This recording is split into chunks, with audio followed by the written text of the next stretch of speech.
Time who've said their goal is a quality education for every American. Well, tonight there's new evidence this country is falling far short, dangerously short, in just the number of Americans graduating from high school. The one number that jumps off the page is this one. Only 47% of this nation's black males graduated from high school in the 07-08 year. Again, that's just one number. It's a crisis big enough to trigger real fears of two separate American societies, those with an education and those without. Our report tonight from our education correspondent, Rahema Ellis.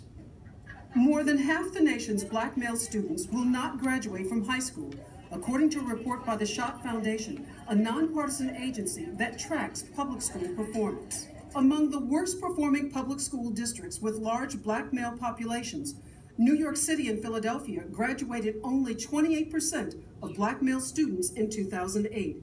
In Broward County, Florida, the number was 39%, Chicago, 44%, and Nashville, Tennessee, 47%.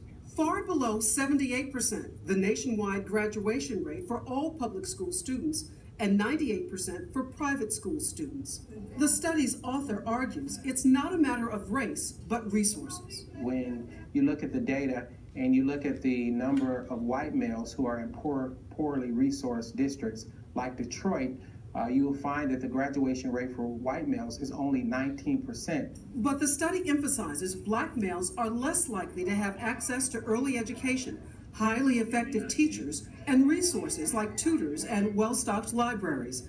In Harlem, Jeffrey Canada has spent his career raising money to run his public charter school like a private school. We can't afford as a nation to remove a whole group of folks from being taxpayers and actually put them as expenses for the taxpayers to have to pay for. Success is happening in Chicago at Urban Prep Academy. The entire senior class in this all-black male public charter school graduated, and all are college-bound. What we do at the school is we have an extended school day, we have an extended school year, we set high expectations, we give the students an opportunity and a pathway, a roadmap to meet those expectations. And nationwide, governors in 48 states have agreed it is time to raise the Common Core standards for children at every grade level to make sure they're on track for graduation and beyond. So you see, certainly, we know that 08 was 7 years ago. But our trends don't change that quickly. We are doing something well and something right in Metro with those graduation rates almost being on par with the nation. But what we want to do is make sure that as we're graduating our students, they do have that proficiency and they have actually learned what we are putting before them. Okay, so take a look. Okay. I mentioned that David Kirkland is a researcher out of New York, and just a quote, just something to think about. He says, "Youth are not failing to engage texts. Many of the texts we teach in schools are failing to engage youth." And part of the conversation around this quote is that I want to caution us to be aware of the deficit model, and that is a model that approaches students as in they either have it or they don't. We hear Carol Dweck talk about the growth mindset and the ability to change IQ, to change academic achievement. We want to always make sure that we know that that is malleable and that academic achievement is something that can be changed. So failure in the past doesn't guarantee failure in the future. And every student that comes into our classroom, we want to make sure that we maintain a growth mindset with them. And despite your current or past challenges, we know that we can, or we always want to have hope that we can engage them and move forward with success there. All right, so the next I want to introduce you to a few students, okay? And I call this digging a little deeper. We want to talk about kind of how we view different types of students. This is Nico, okay? Nico is a high-performing student. He has straight A's in middle and high school.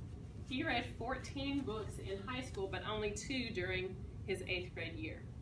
During his 8th grade year, his teachers would have labeled him as a struggling reader, mainly because he refused to read. But when we dig a little deeper, as the slide shows, the reason that he wasn't reading was not because of ability or lack thereof. Instead, this was his quote. Brian, would you mind reading that for us? Sure. You didn't really have to read. The books were just a sign, but you could pass without reading. I didn't read because I found all the answers to the worksheets on the internet. Okay. Any thoughts about that? I mean, I guess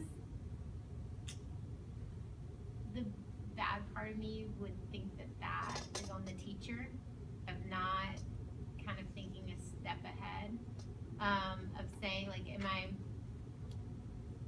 I don't even want to say engage, but like, am I asking my own questions that I came up with, or am I asking questions that it's pretty easy to kind of like pick out the answers, if that makes sense? Yes, certainly. And I'm right there with you, Michelle. When I read this, I think about expectations. Yeah. And that's the conversation that I like to have about expectations. We want to always make sure that we have the same expectation for every student who walks in the classroom. And it's really easy, even subconsciously, to lower expectations based on, oh, I know you had a rough morning, or I know that things are rough at home. That's fine, and I should show compassion in those and understanding of you that there are challenges. At the same time, academically, we are doing students a disservice when we lower our academic expectations. So the compassion and expectations can coexist simultaneously. We never want to, because what we do is we end up failing our students when we lower our academic expectations. And next we have Eric. Do we have somebody that would, well, let me set up Eric. So Eric is the Asian Pacific Islander. He has both learning disability and behavioral disability. He was assigned 3 books to read in middle school, read none of them. But when he got to high school, he ended up reading 9 books. Does someone want to read Eric's quote? I'll read it. Thank you. Because I needed to be read to answer the essential question, I didn't know the answer, and the books helped me think of my answer. Any thoughts here? It's just going back the other way of saying, like, they asked a question that needed more thought that you couldn't just get a quick answer from. Right, and so we see, for Eric, you know, I think oftentimes we feel that students might shut down, when in reality, what we're seeing from these two students are that when we present a challenge and the students find it relevant, they'll rise to the occasion and they will work for us. A couple more students. Oh, that's Eric again. Okay, here's Derek. Do we have someone that's willing to read Derek's statement? I can read it. Thank you. It says, what they want us to read in school is for brainwashing you. You know, I mean, I can read, but I don't need to read in class because it's like he's trying to change me, change the way I see myself and the way I think. I don't like how things get set up. Why do we have to read Beowulf? Why can't we just read something that I want to read? Is there anything about this statement that makes you feel uncomfortable, causes you to raise an eyebrow? How would you respond to Derek's statement? I don't like Beowulf either. Yeah, I didn't read that one. I was getting Sympathize with Yeah. I think oftentimes we are trying to change kids and we forget that they are individuals and we don't have to change them. It's just, they are who they are, and when they walk in the door, it's not about changing them, it's about helping them. Does that make sense? Or exposing them to different things. Yeah, not, so that they you have can to love develop. it. Right. I just want to let you know it's out there. Yeah, yeah. Like, this is available to you, and take everything with a grain of salt. But this is another way of thinking, rather than a lot of teachers do, I think, go, well, this is the only way and this is the way it's going to be, and you're not correct when you think a particular way. So, yeah. Right. So this seems to present us with the challenge of honoring their what they bring to the classroom, honoring who they are and their interests, while helping them understand that one of our goals is to expand their world and expand who they are. And I think that approach is much more palatable to a high school student than just, well, you know, this is on the scope and sequence, and we have to have this done. Of course, no one's motivated by that. So, the last student.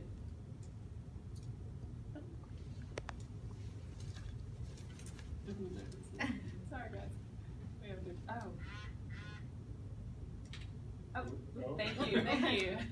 This is Autumn, and I'll go ahead and read Autumn. Autumn says, at first I didn't do the reading in AP US history, and I wasn't learning much. But then I noticed that with each era, the textbook explained what was happening with Black people. When I saw that, I felt like I could trust the book, and I started to do the assigned readings. Now I can see all these connections between history and things happening today.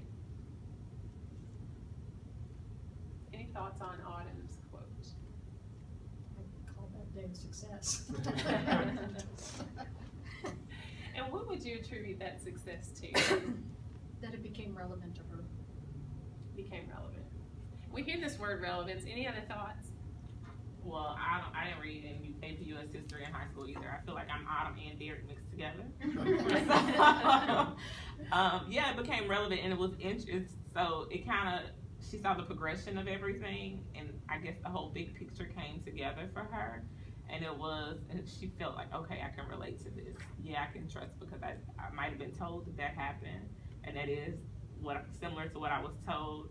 So I guess, yeah, it does have some validity to it. And then she was able to bring it full circle. Okay, great. I will tell you, Autumn is my daughter. She is a senior in Metro Schools, and she's in AP US history now. She scored very well on her ACT and has always been a very high performing student according to the standardized test. But she was having, her grades in US history were horrible, like awful. And so we sat down and had a conversation. I was like, what is going on? And that's when she explained to me that she really felt like that the material she was learning was irrelevant to her. Until she started noticing this trend. She said, Mom, she said, I did notice that every chapter had a segment on African Americans and what was happening in that part of society. And she said, I've never had a textbook that has done that before. And she said, when I began to see that they cared about African Americans through history, and that's where this came from, I knew I could trust the text. And that changed her whole view on not only AP US history, but history in general, and how textbooks, and what she learned was that textbooks, they do have a bias. Every text that we as teachers put in front of students have a bias, they have a message, and there is an agenda. And so if you walk away with nothing else today, I want us to please not only be aware of that for ourselves, but help our colleagues understand that it is critical that we pay attention to the biases of the text that we put in front of students. Because students, they don't have to be struggling students. They can be students that excel. If they find the material irrelevant or find that there's a bias against them, we are closing an entire world off to closing them off to our content, possibly. So when I realized, it's one thing I had done all this research and read all these articles, and I was like, oh yes, these kids are struggling. These minority males really need to be motivated. And then this slapped me in the face. I'm like, oh shoot, like, this is my own daughter, like, that I'm reading about and talking about. So that number one helped me realize it's not just I kept the title, but it's not just minority males. It's not just males, and it's not just minorities. Of course, by the end, I'm sure you'll have the question of, aren't these practices, isn't this way of thinking good for every student? Absolutely, absolutely. But I do maintain a focus on minority males because of the data that you saw at the beginning.